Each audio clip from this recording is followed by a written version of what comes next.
The truth occurs. Hi everyone. Well, the Catholics have a new pope, and it's not someone from the short list. It's Jorge Mario Bergoglio from Argentina, and he's the first Jesuit pope. And in the media, some are highlighting this pope's exceptional humility. According to this article, he went to the hotel and picked up his own luggage, something no pope has done before. Meanwhile, others are saying that Jorge Bergoglio played a sinful role in Argentina's dirty war.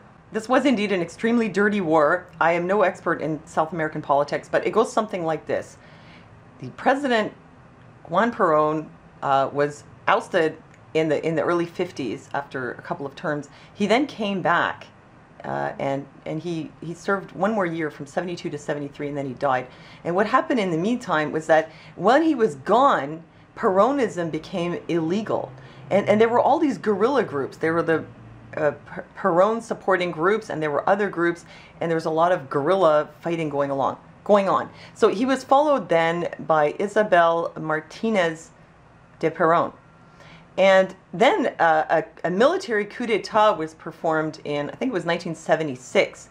And a military junta came in and implemented a military dictatorship.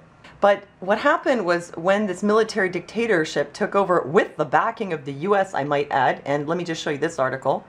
From The Guardian, Kissinger approved Argentinian Dirty War. Kissinger was at the time the American Secretary of State, and he gave this coup d'etat the green light. So what happened during this coup, when the military dictatorship took over, was that they did a kind of purge, and they got rid of a lot of people, basically anyone who went against their agenda, which included Perón supporters and these Perón supporting guerrilla groups, but also journalists, people who were supporting unions, activists, all kinds of people. And they actually kidnapped somewhere between 10,000 to 30,000 people and killed many of them. Some of them ended up in concentration camps.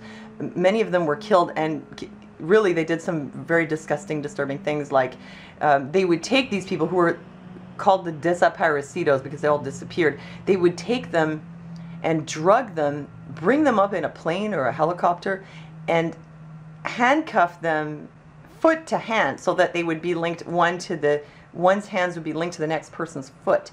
And then they would throw them like that into the ocean. They also went after priests and some of the Jesuits who were working in the slums of Buenos Aires. And they also did another thing, which was, when they kidnapped these people, some of the women were pregnant. And sometimes they kept them alive long enough to give birth, and then they stole their babies and gave or sold them to prominent families. So they basically were engaging in human trafficking. Not all these women died, and they later convened in the Plaza de Mayo in Buenos Aires, and they're known as the Abuelas de Mayo, or the Abuelas of the Plaza de Mayo. These are the mothers of the children who were snatched and given to other families during the Dirty War. The mothers, and sometimes the relatives of the mothers, who have been looking for these children that had been taken away by human trafficking. So what does this have to do with the new, as he is now known, Pope Francis? Well, according to the investigative journalist Horacio Verbitsky, he says that the Pope acted in complicity with this regime, as in that he did not offer protection to some of the Jesuit priests that were persecuted. But he also apparently knew about the baby snatchings, and when asked by one of the women to intervene to get a baby back, he said that this baby had been placed with a prominent family and could not be removed. According to this article, he said that the baby had been given to a family that was too important to remove it from. So they're saying that this is proof that he knew about this regime's practice of stealing babies from the victims. Yet, he testified in 2010 that he had no knowledge of stolen babies until after the military regime fell. In addition, they mention here that he also hid political prisoners from a delegation of visiting international monitors from the Inter-American Human Rights Commission. And he was also silent in the wake of Father Angelilli's assassination, even as other leading Argentine clergy condemned the murder. So there are these accusations against him, but some are saying But according to this article, the new pope's role during Argentina's military era is disputed. So while Horacio Verbitsky is leveling these accusations against Bergoglio, and he's not the only one. There are others in Argentina, actually members of the Abuelas de Mayo, who have been asking the courts to bring him in to have him testify. The Abuelas de Plaza de Mayo, sorry. They're asking courts to, and I'm going to give you the links, they're asking the court to bring Bergoglio in as a witness, because he was at the very least a witness.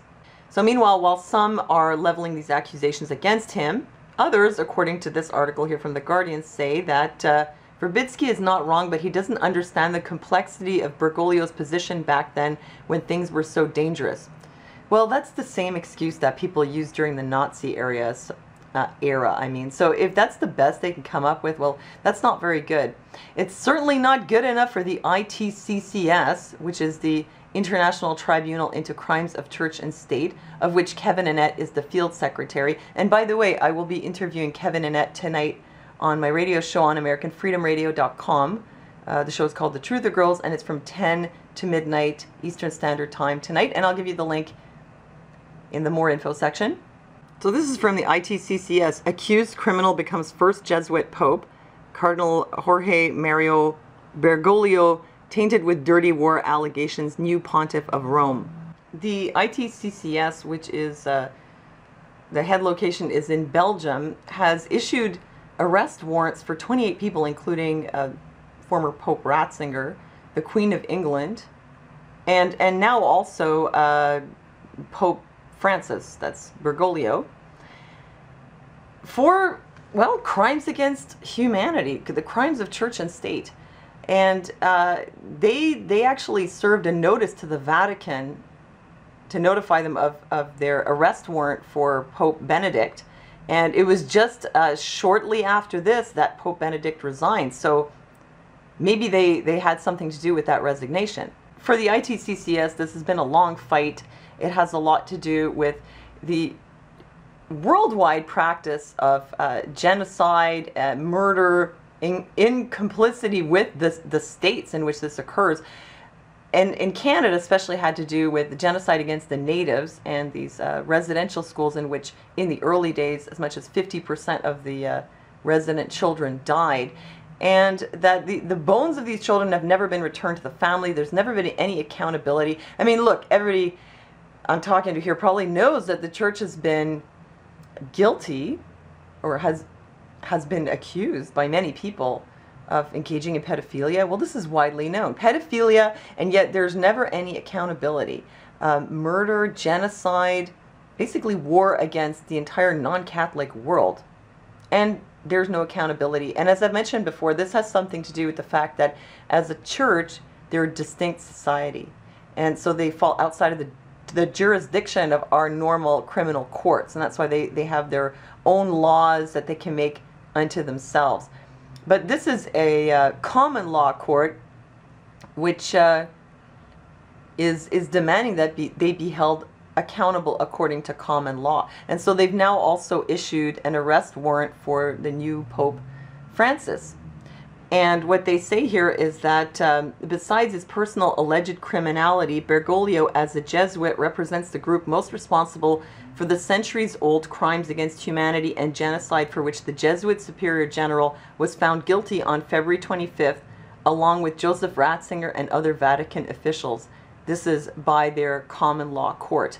So I'm going to be interviewing Kevin Annett again tonight on the radio to get an update. And I would like for you to join me, and also please join me in the chat room, which is truthergirls.chatango.com. And please leave me your comments on this issue of what you know about it. And when you join us, please feel free to put your questions in the chat room. So thank you very much for listening to me, and I'll see you next time.